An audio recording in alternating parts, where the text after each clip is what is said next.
when I say I'm here with Kev, I think that it really entails us, managing this franchise together alongside Joe and Sean and just our group of family members that we have in our locker room, in our organization.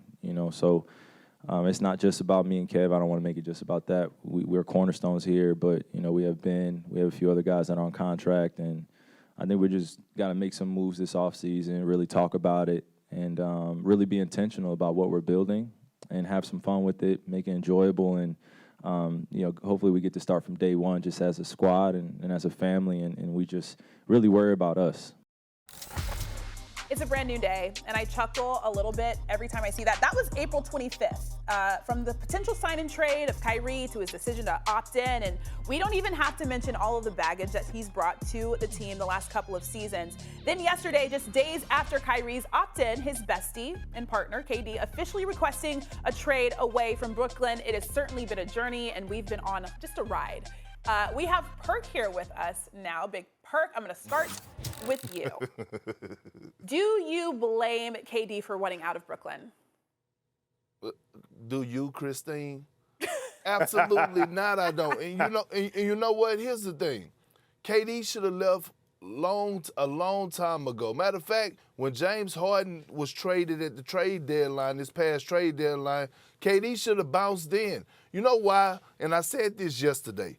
Since KD arrived in Brooklyn with Kyrie Irving, he's been the most reliable, he's been the most loyal, and he's been 100% in for us, losing himself into the team. Kyrie Irving hasn't. And Kyrie Irving is the main reason why Kevin Durant left, because you can't trust him. Listen, Kyrie Irving, just in that interview, oh yeah, me and Kev, it's not just about us, but we gonna go to the drawing board, and he even used the word family. Think about this for a second. Kyrie Irving, just a week ago, or last week, was out there really testing the waters to see what other teams would actually, bite and see what they would do for us, the Lakers and things to that nature on the sign and trade. Do you tell me that's loyalty when it comes down to him being loyal to Kevin Durant? Hell no. And I'm so proud of KD right now. This is probably the proudest I ever been to him for standing up and doing the right thing for himself. This is completely different from the Golden State Warriors when he went to the Golden State and left Oklahoma City. Mm-hmm. This right here showed me that Kevin Durant, is saying, forget the friendship, forget the brotherhood. I have had enough, and I'm about to do what's best for me, and he has made the right choice. Here's where I stand with that, Perk, and I hear what you're saying, brother, but why would you align yourself with a guy like that in the first place if you're Kevin Durant? Because you had to have known, based on what happened in Cleveland, based on what happened in Boston, that this is not the kind of guy that you should even have the chance to tie your fortunes with. So I hear what you're saying, Perk, in terms of that's courageous and you're proud of him. You feel like a big brother to a younger brother because you guys know each other.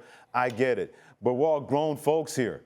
You know how grown folks can act up once in a while, and you can't be the one to say, yeah, if he's with me, he's going to be different.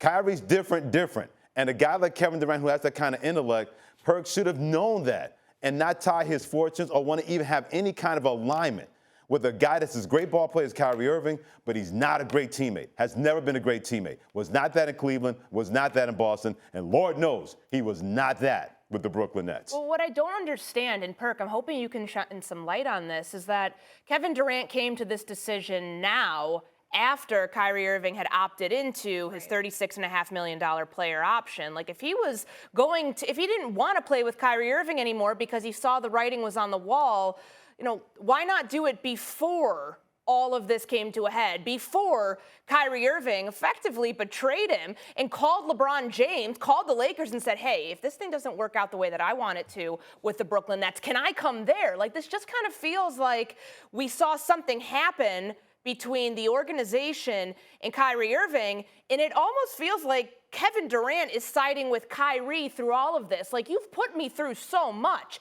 If I'm Kevin Durant and you're Kyrie Irving, but in the end, does it not feel like he's, hurting the franchise itself instead of, the player that, really hurt him and made him shoulder a load that was seismic last year, a load that was even too much for Kevin Durant. Like, that's what I don't understand, why he came to this decision now, when if this was going to be what it was all along, why he didn't leave earlier. Well, one, Kevin Durant haven't been communicating with the Brooklyn Nets, and I believe he haven't said a word to them since the press conference. I think even since the exit meeting. The second part of it is that while Kyrie Irving was out there making it publicly known that he was out there trying to leave or trying to get to the Lakers and made it a big scene, Kevin Durant has been quietly working behind the scenes. When you look at his preferred destinations, when Kevin Durant went to the Nets yesterday and said, you know what, here's my two teams that I would like to be traded to, and he said the Miami Heat and the Phoenix Suns. Okay, let's just look at the Phoenix Suns for example. We all know that Kevin Durant and Chris Paul have a great relationship. We all know that Devin Booker and Kevin Durant has a great relationship. We also know that Monty Williams is one of Kevin Durant's big brothers / mentors. So for him to pick the Phoenix Suns or to tell the Brooklyn Nets that he wants to go to the Phoenix Suns just goes to show me that he's been working behind the scenes for a long period of time anyway, and conversations has been held. Kevin Durant, look, just because he hadn't came out with it publicly, I know that he's been working behind the scenes for sure, and rightfully so. You don't have to announce it. Just when he did announce it, we all knew, the world knew he was ready to leave. Thanks for watching ESPN on YouTube. For live streaming, sports, and premium content, subscribe to ESPN+.